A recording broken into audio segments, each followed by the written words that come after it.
Hey, I'd like to welcome you to another episode of Mission Matters. My name is Adam Torres, and if you'd like to apply to be a guest on the show, just head on over to missionmatters.com and click on Be Our Guest to apply. All right, so today I have Dereck Moore on the line, and he is President and CEO of Building Maintenance of Tomorrow. Dereck, welcome to the show. Hey Adam, how you doing? Well, great to be here. Thanks for All asking me to be right. on today. Hey, Dereck. So I'm excited to have you on the show today. So, of course, we'll be talking about the future of building maintenance, and I'm excited to get into your background as an entrepreneur and also talk about building maintenance of tomorrow. And we Sure. also we're launching a podcast together, man. I'm so excited to have you as a Thank host on our Mission Matters podcast network. We're going to talk about that as well. So we got a lot to cover today, Sure. but we'll start this episode the way that we start them all with our Mission Matters Minute. So, All right. Dereck, we at Mission Matters, we amplify stories for entrepreneurs, executives, and experts. That's our mission. Dereck, what mission matters to you?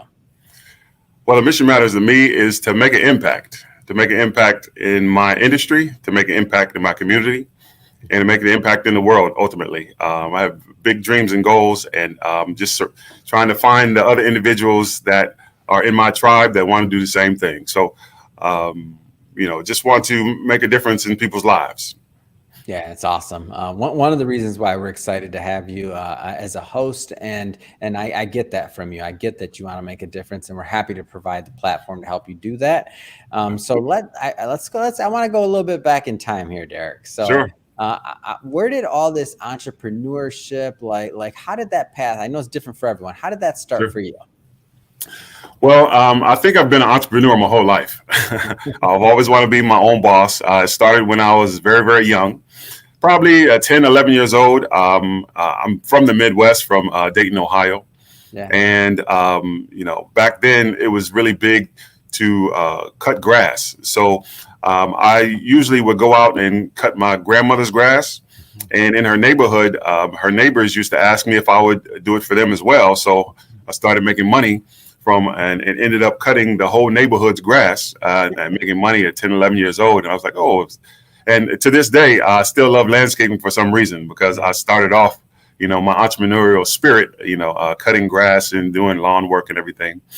And every career move that I've made, I've always had a owner mindset. I've always wanted to be a part of the direction of the company, and I always would think about things of how we can improve systems, improve the way that we were doing things to make life easier.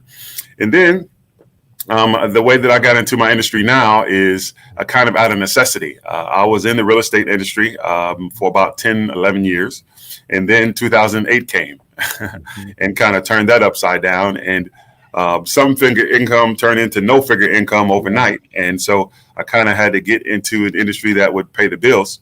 And at the time, my wife's parents were in the industry for over 30 years, got involved in the industry and kind of learned everything about it.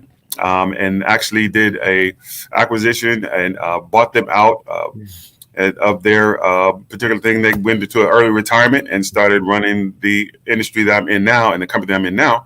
Right around 2008, 2009, and been pumping it ever since. Man, and I'm from the Midwest too, so from Michigan, and so I don't know how I missed out on the cutting grass business. I had lots of different businesses. Okay. I always wish that I in retrospect, I wish I had the paper route that people had. Yep. For the kids listening, Google, there were such thing as paper routes. Maybe there still are, but it Back in wasn't the all day, right? digital. But number one, but cutting grass, I missed that business. I thought it was free labor because that's what my dad Right. told me when Right, exactly. At home, it was free labor. I probably didn't even know you could make money cutting grass. Exactly. I did it for free. I was like, this is worse. But Absolutely. I missed out on that business, but had many others. And I cut grass, but I didn't shovel snow. I didn't want to do the shovel and snow thing because that was too hard of work, and that's I stayed away from that one. So going back, I kind of want to take you back in time. Obviously, it doesn't have to be the childhood experience, but Sure, just in general, as an entrepreneur, we sure, all learn from the ups and downs, everything in of course, between. Obviously, 2008 was tough for definitely, many, but also many businesses were launched and sure, or changed hands during that time period. And you're a great example of this. sure. If you were to go back and to kind of give that Dereck that was going through that time period, maybe some advice or just that some can learn from today, what kind of things would you tell them? Well, I probably would tell my old self to be more open to learn more because I was so energetic about what I thought that I knew. I probably could have learned more by um, getting more mentorship from Mhm. individuals that were in the industry, not only my mother and father-in-law, but other people in the industry to learn more because I learned a lot through the bumps and the bruises Mhm. of failing Yeah. and figuring out what doesn't work. But that has its perks as well. Mhm. But I think if I was able to learn more and but be more be able to receive more mentorship from other individuals in my industry, it Mhm. probably have been a little bit easier. Yeah, I think about that all the time. Like mentors, what a big part they play in our lives, right? Right? And it's funny because I think if we look back at that time period, I feel like most people watching this that have any age on them or have been entrepreneurs long enough, like they're thinking, yeah, I probably should have listened a little bit more. Probably should have asked. I didn't have to take all those bumps and bruises, right? Like that's the point. Right. Right. Exactly. So, so Dereck, taking it a step further, tell us about. So you're this is just on the path. So 2008, you buy the business and you acquire the business. You're building it. Take us like where what was the next step? So you have the new business. Like what was that next step for you? Because that had to be kind of scary, right? Like time Oh period yeah, wise. it was definitely scary. Just learning every aspect of the business to make it grow. I've always Mhm. had big ambitions. I've always said that I want to build this $100 million Yeah. corporation and then sell it and then go off and do my Mhm. philanthropic work around the world. Mhm. Still have that mentality, still have that desire, Mhm. but I just wanted to do the best that I could to be the best leader that I could be. Mhm. So started taking a lot of leadership training and Mhm. did find some very good mentors and business advisors to help me through Mhm. some of the hard times. And so Mhm. my goal now is to try to reinvent and duplicate myself Mhm. so I can have someone else do the things that I do, so I can do things on a higher level to make more of an impact. Yeah. Let's and I want to go further into the model into what you're doing and also Great, your vantage point. You have a unique vantage point in building maintenance and working sure. a lot of commercial. So before we go further though, tell us a little bit more about the company. So building maintenance of tomorrow. Tell us a little bit Yes, more about it. sure. Building Maintenance of Tomorrow is a commercial building maintenance company, and we offer building maintenance and janitorial custodial services to commercial clients. Yeah. And we do everything from top to bottom. Anything that your building needs, if we don't do it, we have a vendor and a relationship with a vendor that does.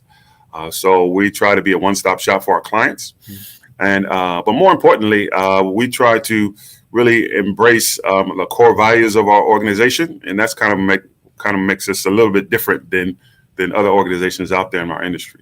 Yeah. Tell me a little bit more about that, like Sure, about what that translates to, because I want to, because as we've sure, talked in the past, is your vision for this thing is unique. Number one, in my sure, opinion, sure, and number two, it's big. Like you got a sure. lot of things you want to accomplish, and you want to provide a lot of opportunities for individuals. So tell me a little bit more about that. Absolutely. And my philosophy is a lot of people can get into our industry and do the job, but I want to make sure that our organization, the people that work with our organization, are different and understand our core values. We have four core values. Our core values are lead by faith, Mhm. make a difference, make money while staying positive. And Mm. leading by faith, I think, is very important to me because for me individually, I'm spiritually guided on the things that I do and the mission that I have in my life and the purpose that I have in my life. So my faith really helps me through that. So I try to identify individuals to bring into my organization. And clients that kind of have the same mentality of want to do something bigger than just write a check to an organization, Yeah. or just be normal. I think when I'm able to find individuals that understand how important treating people well, doing things right, and appreciating individuals for what they bring to the table is very, very important. Yeah. And so that's what brings to my second core value of making a difference. We go in to try to build relationships with our clients. So the people that we hire, the people that we recruit, we look for individuals that have that desire. They want to make a difference and want to help individuals attain their goals and not just have selfish endeavors. Selfish endeavors are great, but as we go out to take care of our clients, we need to make sure that their mission and their purpose is forefront of our minds as well. And then, of course, the third is to make money. Of course, we need to make a living, earn wages, and be able to take our mission forward. And of course, that takes money. Yeah. And then to be positive, because there are a lot of things that come up in our industry, in every industry, that can be negative, can be very stressful. Mm-hmm. But through it all, we have to find a way to stay positive and be able to find the best thing about every situation moving forward. And I think that makes us different than a lot of people, a lot of organizations out there, because when we have all four of those working hand in hand, we really deliver a great product to our clients and make sure that their experience is what it's supposed to be. Awesome. And so what do you think, because I know you're a big culture guy. I am too. Like I wasn't initially, and I'll say that, and I'll pick on myself here. Like I didn't really understand what building a strong culture within an organization meant in my younger years, we'll say. Sure. And then, as time went on and I look back at like some of the great companies that I worked for, like a Quicken Loans, like the Vanguard Group, Charles Schwab, like all these great companies I worked for. And I realized that, culture was an underlying theme that was kind of in the DNA of those companies that I would argue allowed them to grow to where they are today as, really large companies and leaders in their industries. Like, What does culture mean to you? Culture is everything. We try not to build a family dynamic, because family and business is a little bit different, but we take care of our people like family. We make sure that we understand what each of our employees, our staff, our executive team, and even our vendors and subcontractors that we work with understand that we want the best for them. And we'll do anything that we need to do to make sure that it happens. So we take care of our people, whoever's in, we treat our employees just like our clients. Everybody's not going to be happy all the time, but we do our best to give everything that we can to everyone that's associated with us, so they can fulfill their goals as well. So it's not just about me. It's not just about the company. It's about everybody involved. So we get to know our employees. We get to know our subcontractors. We get to know our vendors, and we understand what their needs are, so we can help them attain their needs as well. So we're very, very big on that. And I think if you talk to any of our employees or any of our team members that have been with us for a substantial amount of time, will say the same. We really care about our people, and so in turn, they care about what we do as well. So it all makes sense. So and it's paying off. I mean, your company's in growth mode right now. Like all this hard work, all these years and this groundwork that you've laid, I mean, it's paying off. It's been paying off, and now it's just, let's say, accelerating according to our conversation. So I'm excited for you. I always love to celebrate the success of other entrepreneurs, because entrepreneurship's not easy. Running a business, doing it day in and day out, like being that person that's in charge is a really difficult thing. So tell me about this growth mode. So what's on the horizon for you? What's the vision? A lot of great things are on the horizon. We're building relationships with very large corporations that are allowing us to hire more people. So we're very, very, very, very focused on finding the right people, because we just don't want just people and a head count. We want the right people, so we can give our clients exactly what they're looking for in the services that we provide. So My goal is to have at least a team of 1,000 people, and it doesn't just have to be local. I see us growing regionally and nationally very soon here, and so there are a lot of big things coming down the pipe right now, and I'm really looking forward to it, and looking forward to the journey to identify the people that are going to be what we call our A team. We're building our A team, so we need people that have a sense of excellence and a sense of pride in everything they do, and they'll move it forward in everything that we do in reference to our services. And one of the things that we're going to do as well, and I'm really excited about, and I already have a couple of veterans in my organization, is build our veterans program, where we're hiring veterans and putting them back in the workforce and everything as they come out of the military. And I'm really looking forward to that, because that really matters as well, because they really need opportunities, and they're bringing a lot of skills to the table just based off of their military training.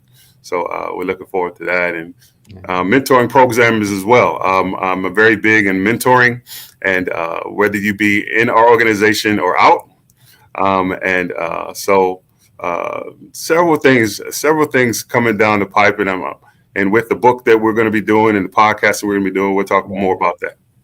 Yeah, it's awesome. You got to tell me about the podcast, man. And for everybody listening, I'm really excited. Like Dereck's going to be a host on the Mission Matters Podcast Network. We're launching a show with him, and I'm excited. So this isn't live yet for everybody, but when it is, don't worry. We'll have Dereck on the show. We're going to plug it. We're going to promote it, and you can get the full breadth of what we're doing. But just to give the audience a little bit of a teaser, a little taste, like what are the kind of things that you want to talk about on your show? Well, just want to see what mission matters to other individuals. We can kind of talk about, similarities and the things that we're doing. I'm going to be interviewing some other entrepreneurs that are in my industry, a lot of other entrepreneurs that are not. And we're going to talk about, the things that we understand mutually. And I'm going to do my best to understand what their mission is, and put their mission out there and see how much we can support them. So I'm really excited about it. I think it's going to be great. Yeah, it is going to be great. I'm excited to support you in this effort, and it's the whole point here. It's is to make sure that we're elevating the stories of others, to get that content out so that we all benefit as a society. So I think it's awesome. Well, Dereck, I just have to say it has been great having you on the show today, learning more about you, your background, of course, as an entrepreneur from those days of mowing lawns in the Midwest, right, now to growing an organization of over 1,000. Is the goal. I'm pumped, and I'm excited to watch you on this journey. I'm excited to support you along the way. That being said, if somebody is watching this or listening to this and they want more information on connecting with you and your team, what's the best way for them to do that? Sure, absolutely. You can always go to our website. Our website is bmotw.com. That's Building Maintenance of Tomorrow. Acronym bmotw.com. Or you could call us directly on our toll-free number of 877-880-4110, or our office number, 714-317-5064. And we'll be happy to answer any questions that you may have, and let us know what your mission is, and we'll make it matter. That's awesome. And by the way, for everybody listening, we will put all that information in the show notes, so you can just click on the link, head right on over and check out Dereck and his team. And speaking of the audience, if this is your first time listening to a Mission Matters episode or engaging with the platform, we're all about bringing on business owners, entrepreneurs, and executives, and having them share their mission. Why did they do what they do? Like, how are they doing it? And also, like, what can we all learn as a community so that we can all grow from that knowledge? If that's the type of content that sounds fun or interesting or motivating or hopefully engaging to you, we welcome you. Hit that subscribe button. We have many more mission-based individuals coming up on the line, just like Dereck, and we don't want you to miss a thing. So hit that subscribe button. And Dereck, really, it has been a pleasure. Really excited to launch your show and to continue working with you. But for today, thanks again for coming on the show. I'm looking forward to it, Adam, and thank you for having me.